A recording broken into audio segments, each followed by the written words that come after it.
हे छान असं याच्यात साखर दिसतेही आहे आणि आतमध्ये असं छान क्रिस्पी.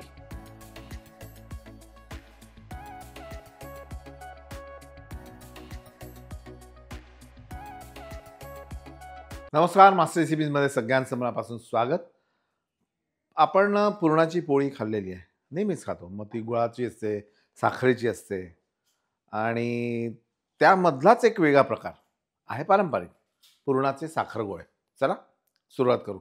नेमके साखरगोळे कसे असतात बघा. थोड्या पाण्यात आपल्याला मुगाची डाळ जी आहे ती शिजवून घ्यायची आहे. आता ही साधारण 1 तासभर भिजवलेली मुगाची डाळ जी आहे ती अशी कापडात आपल्याला बांधायची.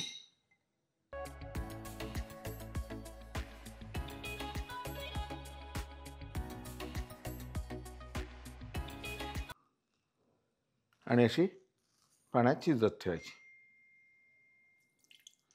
ही कोरडी आपल्याला शिजवून घ्यायची.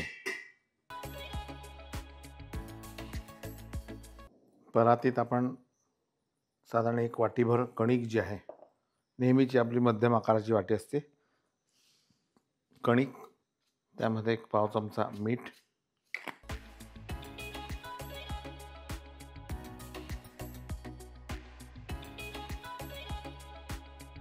साधारण मस्त 2 चमचे तूप घालून कणिक आपल्याला सैलसर भिजवून घ्यायची. पहिले तूप जे आहे ते कणकीत व्यवस्थित मिसळून घेऊ.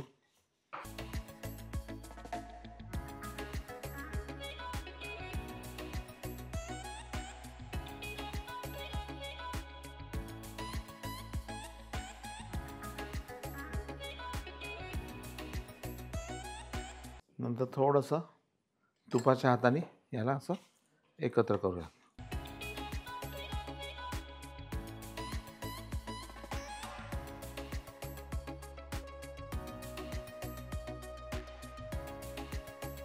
याला 15-20 मिनिटं झाकून ठेवू.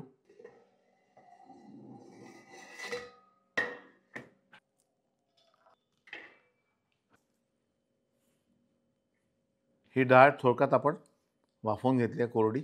आता हिला आपण वाटून घेऊ. ही डाळ एका बाजूला घेऊ.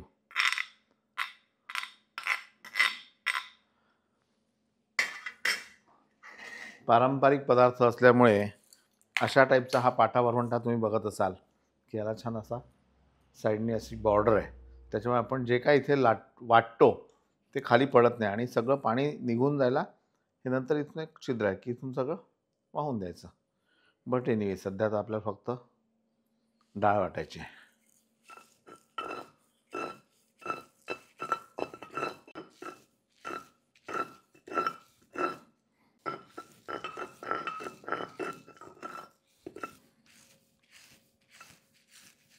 ही आपण पाटा वरवंट्यावर वाटून घेतो आहे म्हणून एवढी कोरडी अशी छान निघते आहे. पुन्हा एकदा वाटून घेऊ.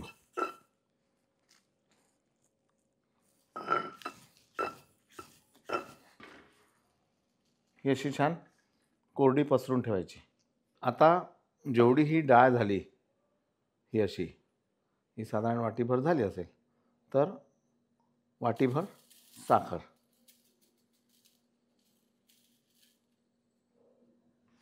ही अशी फक्त एकत्र करायची.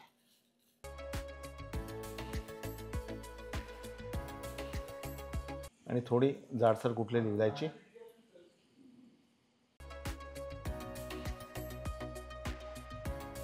नंतर एक छोटा गोळा घ्यायचा, त्याला असं हातावरच पुरीसारखं पसरवायचं आणि त्यामध्ये हे साखर मिश्रित असा एक गोळा तयार करायचा. तो यामध्ये भरायचा, वरून फक्त कव्हर करायचा.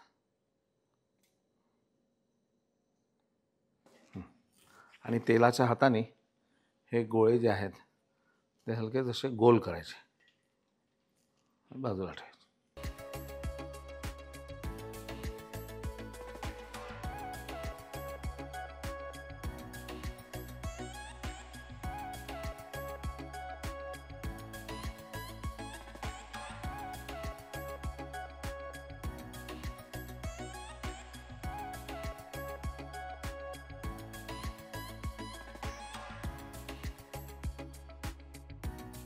आणि तळण्यापूर्वी फ्राय पावडरबद्दलची माहिती जी आहे ती नेहमी देत असतो. डिस्क्रिप्शन बॉक्समध्ये लिहिलेलं आहे. तळताना मी नेहमी फ्राय पावडर वापरतो, कारण तेल हलकं होतं आणि तेल हलकं झाल्यानंतर त्यामध्ये तळल्या जाणारा पदार्थ कमीत कमी तेल घेऊन परत येतो.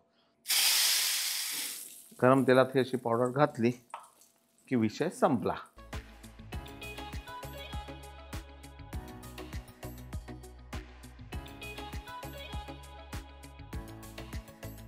मंद आचेवर आपल्याला तळून घ्यायचं आहे.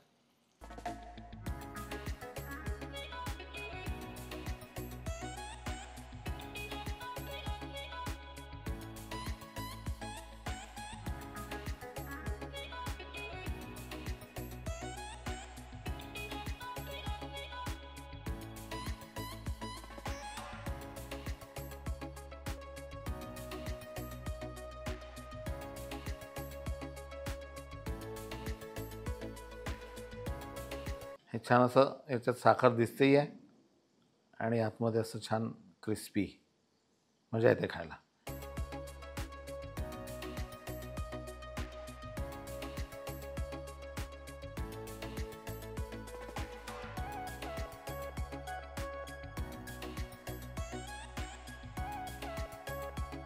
बघा काय छान कॅव्हिटी तयार झाली. पण तर साखर गोळे खाताना एक अट, गरमच खायचे आणि गरम खाताना सुद्धा मजा येणार, कारण साखर आपण पूर्ण टाकतो.